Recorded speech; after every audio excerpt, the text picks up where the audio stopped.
사랑하는 가족과 함께하는 소중한 나날들, 우리는 모두 행복한 삶을 꿈꾸며 살아가고 있죠. 하지만 문득 삶의 마지막 순간이 찾아왔을 때, 만약 여러분의 의지와는 상관없이 매년 1,000만 원이 넘는 엄청난 비용이 지속적으로 지출된다면 어떠실까요? 그 막대한 금액은 과연 누가 감당하게 될까요? 그리고 남겨진 여러분의 가족에게는 어떤 그림자를 드리우게 될까요? 이 질문은 단순히 먼 미래의 이야기가 아니라 바로 우리 모두가 언젠가 직면할 수 있는 현실적인 고민이 될 수 있습니다. 혹시 지금 이 순간에도 나는 괜찮을 거야, 나와는 상관없는 일이야 라고 생각하고 계신가요? 하지만 우리는 오늘 여러분의 소중한 자산과 사랑하는 가족의 미래를 지키기 위한 현실적인 해답을 함께 찾아보고자 합니다. 이 영상을 끝까지 시청하지 않는다면 어쩌면 여러분과 여러분의 가족이 겪을 수도 있는 미래의 고통을 미리 막을 수 있는 귀한 기회를 놓치게 될지도 모릅니다. 그러니 잠시 시간을 내어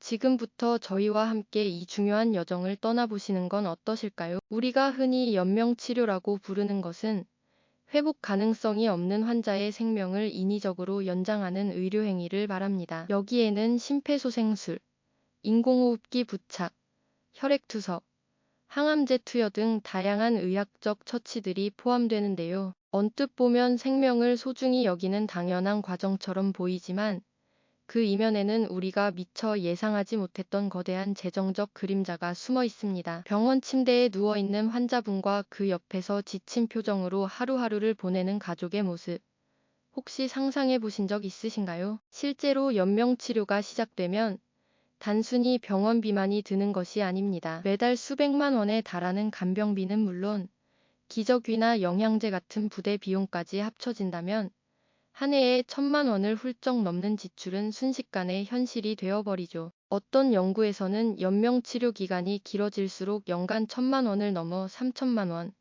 심지어 5,000만 원까지 지출될 수 있다고 경고하기도 합니다. 이 비용은 고스란히 가족의 몫이 되는데요. 단순히 통장에서 빠져나가는 돈뿐만이 아닙니다. 가족 구성원 중 누군가는 직장을 그만두고 간병에 매달려야 하는 상황에 놓이기도 하며, 이로 인해 가정의 총수입이 줄어드는 동시에 정신적, 육체적 소모까지 겪게 되는 것이죠. 마치 산더미처럼 쌓여가는 병원비 영수증과 간병비 명세서를 볼 때마다 가족들은 불안과 충격, 그리고 막막함이라는 감정의 소용돌이 속에서 헤매게 됩니다. 이처럼 연명치료는 개인의 존엄뿐만 아니라 가족의 삶 전체를 뒤흔들 수 있는 보이지 않는 거대한 그림자라고 할 수 있겠습니다. 그렇다면 이러한 상황을 대비할 수 있는 법적인 안전망은 없을까요? 물론 연명의료 결정법이라는 법률이 존재합니다. 이 법은 환자 본인이 미리 연명치료에 대한 의사를 결정하고 그 결정을 존중받아 존엄한 마무리를 할 수 있도록 돕는 아주 중요한 취지를 가지고 있습니다. 사전 연명의료 의향서를 작성하거나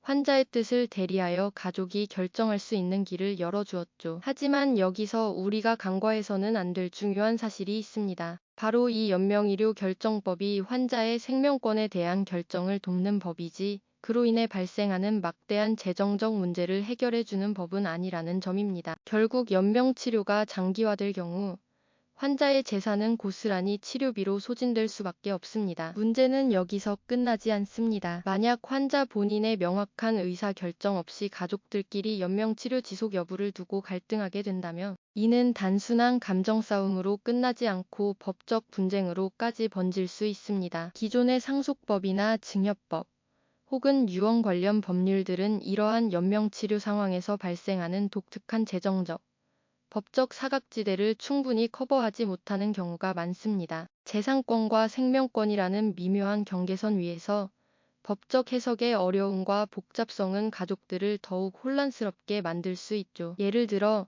가족 중 한 명이 간병에 전념하느라 재정적 손실을 입었을 때 나중에 유산 분배 과정에서 그 기여분을 어떻게 인정할 것인지, 혹은 환자의 재산을 연명치료 비용으로 사용해야 하는 범위는 어디까지인지 등 복잡한 문제들이 꼬리에 꼬리를 물고 나타날 수 있습니다. 이처럼 법적인 안전망이 존재함에도 불구하고 그 빈틈 속에서 예상치 못한 갈등과 경제적 어려움이 발생할 수 있다는 점을 우리는 분명히 인지해야 합니다. 네, 그렇습니다. 법이 모든 것을 해결해 줄 것이라는 막연한 기대는 오히려 더 큰 혼란을 가져올 수 있습니다. 우리가 사랑하는 이들에게 마지막까지 존엄을 지켜주면서도 남겨질 가족에게 재정적 부담과 마음의 짐을 덜어주기 위해서는 선제적인 준비가 필수적이라는 이야기죠. 그렇다면 대체 어떤 방법들을 통해 이러한 미래의 그림자에 대비할 수 있을까요? 지금부터 그 구체적인 지혜들을 하나씩 살펴보겠습니다. 먼저,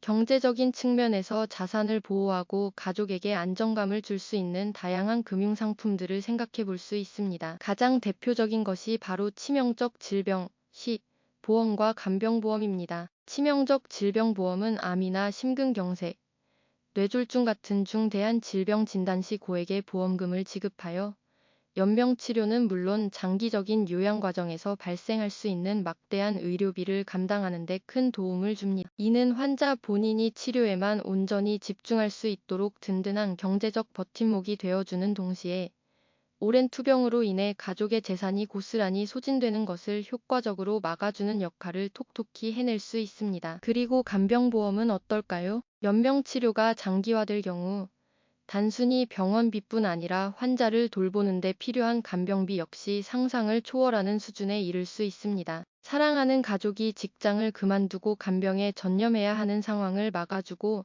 전문 간병인의 도움을 받을 수 있도록 경제적 지원을 해주는 것이 바로 간병보험의 핵심입니다. 이 두 가지 보험 상품은 마치 견고한 방패처럼 예측 불가능한 미래의 위험으로부터 우리의 소중한 자산과 가족의 평화를 굳건히 지켜주는 중요한 도구가 되어줄 겁니다. 하지만 금융상품만으로 모든 준비가 끝나는 것은 아닙니다. 법적인 영역에서도 미리 대비할 수 있는 현명한 방법들이 있습니다. 바로 신탁과 사전 증여, 그리고 유언장 작성이 그것입니다. 특히 가족 신탁이나 유언 대용 신탁은 주목할 만한 대안이 될 수 있습니다. 신탁은 내 자산을 미리 지정한 수탁자에게 맡겨 내가 원하는 목적과 조건에 따라 관리되고 사용될 수 있도록 하는 제도입니다. 예를 들어 내가 의사 표현을 할 수 없는 상황이 되었을 때 미리 정해둔 신탁 계약에 따라 나의 재산이 연명치료 비용으로 효율적으로 사용되거나 남겨질 가족의 생활비로 안정적으로 지급되도록 할 수 있죠. 이러한 신탁 제도는 가족 간에 발생할 수 있는 불필요한 재산 분쟁을 미연에 방지하고 나의 마지막 의지를 명확하게 반영하여 존엄한 마무리를 할 수 있도록 돕는 강력한 법적 장치가 되어줍니다. 또한 사전 증여 역시 고려해 볼 만한 전략입니다. 사망하기 전 미리 자산을 가족에게 증여함으로써 상속 과정에서 발생할 수 있는 복잡한 문제들을 줄이고 동시에 증여세를 절감하는 효과도 기대할 수 있습니다. 물론 이 과정에서 법률 전문가와 충분히 상담하여 각자의 상황에 맞는 최적의 방법을 찾아야 할 것입니다. 마지막으로 유언장 작성은 가장 기본적인 준비이자 가장 강력한 의사표현 수단입니다. 단순히 재산 분배를 넘어 나의 연명의료에 대한 의지나 장래 방식 등 개인의 존엄과 관련된 중요한 사항들을 명확히 명시함으로써 가족들의 혼란을 줄이고 나의 마지막을 내가 원하는 대로 마무리할 수 있도록 돕는 역할을 합니다. 이처럼 재정적, 법적 준비는 우리의 미래를 위한 든든한 울타리가 되어줍니다. 하지만 이 모든 준비보다 더욱 중요하고 근본적인 것이 있습니다. 바로 가족과의 사전 소통입니다. 아무리 완벽한 서류와 계약을 준비해 두더라도 가족들이 나의 진정한 의지를 이해하고 공감하지 못한다면 모든 노력이 빛을 발할 수 있습니다. 나의 연명의료에 대한 확고한 의지를 미리 가족들과 솔직하게 나누고 어떤 상황에서 어떤 선택을 하고 싶은지 명확히 이야기하는 과정이 필요합니다. 이러한 대화는 단순히 나의 마지막을 결정하는 것을 넘어 가족들이 짊어질 정신적 부담을 최소화하는 가장 큰 사랑의 표현이 될 것입니다. 사랑하는 이들이 나 대신 어려운 결정을 내려야 하는 고통스러운 상황을 미리 막아주는 것이죠. 존엄한 죽음은 결국 존엄한 삶의 연장선상에 있습니다. 나의 자기 결정권을 행사함으로써 마지막 순간까지 나답게 삶을 마무리하고 남겨질 가족에게는 슬픔 속에서도 평화와 안도감을 선사하는 것. 이것이야말로 우리가 추구해야 할 진정한 가치가 아닐까요? 결국 연명 치료와 그 비용 문제는 단순히 돈 문제가 아닙니다. 그것은 살아있는 동안 나의 존엄과 남겨질 가족의 삶까지 결정할 수 있는 중 대한 선택입니다. 지금 당신의 작은 용기 있는 결정과 준비가